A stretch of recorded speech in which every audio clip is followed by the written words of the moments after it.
Last week, heaven help me, I got annoyed enough to do another political video, covering a wide range of topics including the Majority Report with Sam Seder and Emma Vigeland, covering Tim Pool's show where he interviewed Lance from the Surfs, and my video did quite well for me, certainly better than my recent reviews of the series True Lies that got about 10 views, and I think one of them was me. So the public has spoken, I guess. This is the YouTube viewers' fault. I went and watched more of the Majority Report. I suspect I'm going to like this about as much as that time you lot conned me into watching the Mindy Kaling series Velma.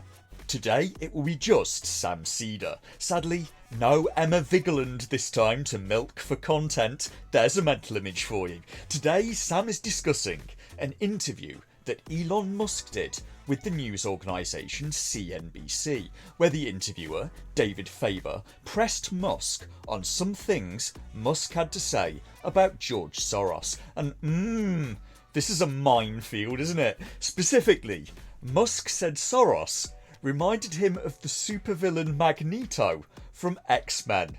Here's Elon Musk. David Faber asking him about his tweet comparing George Soros to an evil character in Magento in what the X-Men, right? Magneto, yep. Magneto. Sorry, Magento. His name's Magento, apparently. It's that kind of calibre of research that keeps all the people coming back to Sam Seder's content. Also, Magneto's not exactly evil. He's kind of a complex character. He thinks he's doing the right thing. He considers himself to be a just man, but his moral compass is so off that he commits evil acts and actually thinks he's doing good. But how do you make a choice? You don't see, I mean, in terms of when you're going to engage. I mean, for example, even today, Elon, you tweeted this thing about George Soros. Well, I'm looking for it because I want to make sure I quote it properly. But, I mean, you know what you wrote. But you basically... It reminds me of Magneto. This is like, calm down, people. This is not like made a case out of it. You also... you said he wants to erode the very fabric of civilization, and Soros hates humanity. Like, when you do something like that... Well, pause. Let's just be clear. It's one thing to say, like, you're like Thanos, or you're like Magneto. It's another to say you hate humanity and you're going to try and destroy humanity. Now, Elon Musk didn't say that. He didn't say that Soros wanted to destroy humanity. He said Soros wants to erode the very fabric of civilization, and he also said that Soros hates humanity. Sam Seder, an allegedly professional journalist, he is that, and it instantly becomes something more sensationalist. It becomes Elon Musk claiming Soros wants to destroy humanity. How can Sam Seder not report that correctly or honestly? About 10 seconds has elapsed in real time since he heard that read out loud. He cannot even accurately report things he saw and heard 10 seconds ago. Elon, you tweeted this thing about George Soros. Well, I'm looking for it because I want to make sure I quote it properly. But getting a quote right, not on Sam Seder's watch. Get out of here, David Faber, with your hoity-toity journalism and accurate quotes. So why did Musk say these things? Elon Musk didn't really elaborate in his tweets, but well, I did find this documentary, allegedly of George Soros, on the show 60 Minutes. Right now, his Quantum Group hedge fund moves $14 billion of rich investors' money around the world every day, looking for profits and answering to no one. Last year, when he saw cracks in the Asia boom, he began selling the currency in Thailand. Traders in Hong Kong followed suit, triggering a financial crisis that plunged much of Asia into a depression. You've been blamed for financial collapse of Thailand, Malaysia, Indonesia, Japan, and Russia. All of the above. Yeah. The Prime Minister of Malaysia said that the region spent 40 years trying to build up its economy, and along comes a moron like Soros. He called you a criminal. It's easier for him to blame an outside force than to admit that they were mismanaging their economy. Soros says the Asian currencies would have collapsed even if he hadn't been in the market.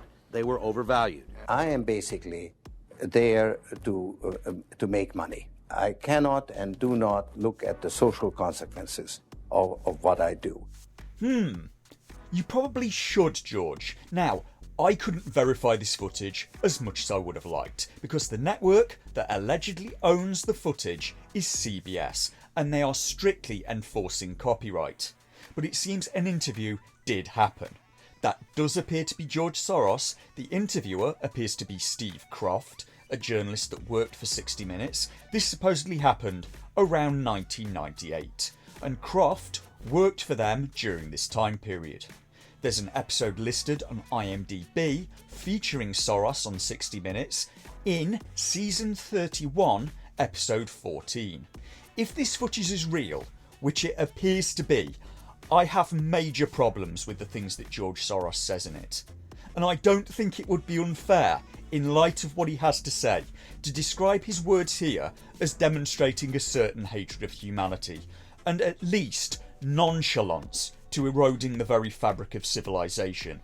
That's the quote from George Soros. He cannot and does not look at the social consequences of what he does. I am basically there to make money. I cannot and do not look at the social consequences of what I do. Be it 100,000 people left homeless or starving. Is defending George Soros the approved left-wing position now? Is that what I'm supposed to do to please our Google overlords? Because even if I was of a mind to do so, I think I'd struggle to defend what he just said. Sadly, I'm limited in what I can post from that video without getting hit with copyright. Sam Seder was curious about why the journalist took this focus, and is asking Musk about why he'd make those tweets when it could hurt his business, and Sam Seder and his crew then mock Elon Musk for the time he spends trying to think of a good answer.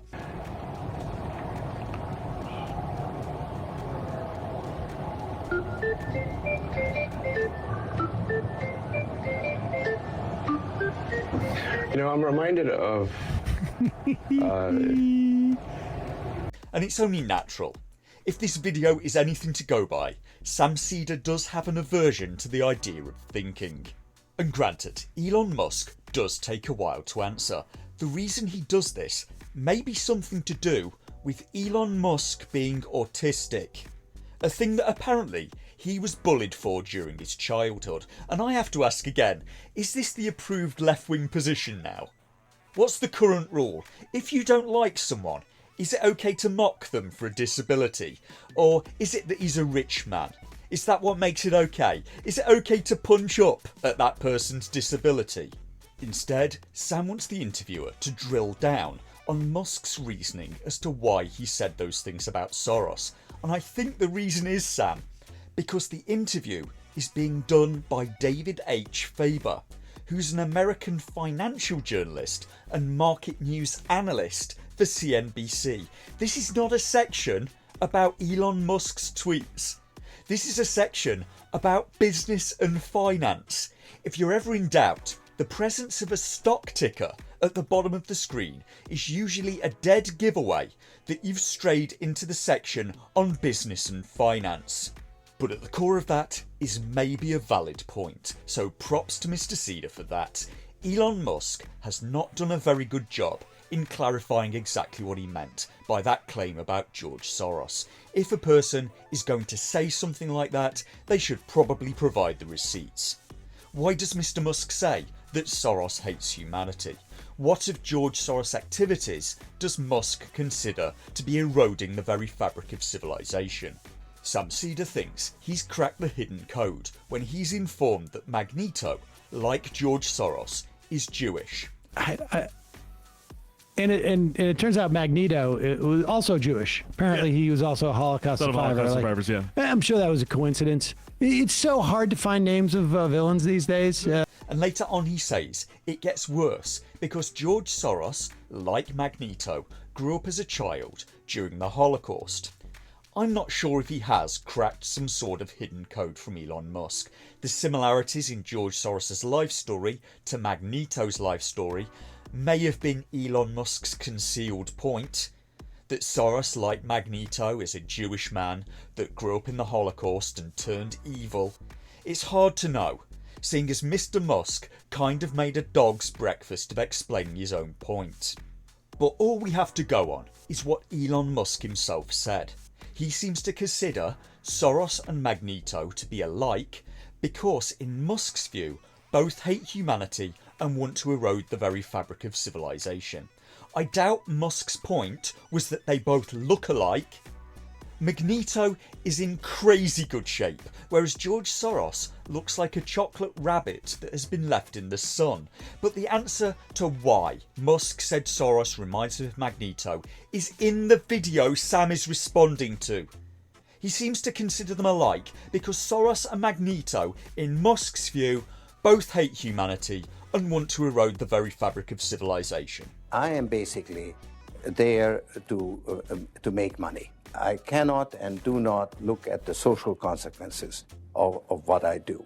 Even if Musk had compared Soros to Magneto because they were both Jewish, is comparing two Jewish people anti-Semitic? If I was to say George Soros is Jewish, like Ben Shapiro, would that be anti-Semitism? I'm struggling to see how. And if we're defining anti-Semitism as hostility to or prejudice against Jewish people, then what Elon said doesn't seem to fit that definition. But he has shown hostility towards one Jewish person. If that's the standard though, Mr. Seder, you did that in the last video of yours I covered in response to Ben Shapiro. It can't just be hostility towards one Jewish guy. Because if I'm walking down a street and a Jewish guy just comes up and kicks me square in the groin, I'm probably going to get a little hostile. But in that case, I do not think that hostility would demonstrate anti-Semitism. Then Sam Seder goes into the story of George Soros selling his Tesla stock prior to this interview. I think billionaire investor George Soros fund dumped its entire Tesla stake in the first quarter, cashing out the EVs maker's 2023 rebound. Oh, cashing out on that rebound that we've been hearing about. Oh, interesting. In other words, doesn't think there's much of a future. Soros cashes out of Tesla stock. Not much of a future for Tesla, Sam says. No, Sam, that's not what that story means. It tells you what the story means in the headline of the story. It doesn't mean Tesla doesn't have a future as a company. It doesn't even mean Soros thinks Tesla doesn't have a future as a company. It only means that Soros likely thinks Tesla stock has got overvalued and is more likely to go down than up at this point, so he's cashing out at the high watermark. This is all perfectly normal. Buy low, sell high. Then Sam goes on to rail against billionaires, Soros and Musk. He would tax them both into oblivion, he says. Now, Soros is only like a fraction of the billions that Elon Musk has. If it was up to me, I wouldn't throw both of them in jail. I would make it civilly illegal for them to have that kind of money if they're American citizens. I would tax them to the extent that they would not be able to accumulate that kind of money. But I wonder why that didn't come up. I wonder why that didn't come up in the interview, Sam asks. It didn't, Sam, because the interviewer probably knows better. He knows that if you tried it, the billionaires wouldn't be American citizens for very long. They'd up and leave the country on the next plane and not look back, leaving you with no tax revenues from them. And in Musk's case, that'd be a bit uncomfortable, seeing as at the moment, he looks like he's kind of the US government's space program. Elon Musk supposedly doesn't even have a lot of money for you to tax. He has stock. So what do you want the US government to do? Seize the stock of a private company? Because there are significant problems with that. You could seize the stock and the stock would probably become immediately worthless.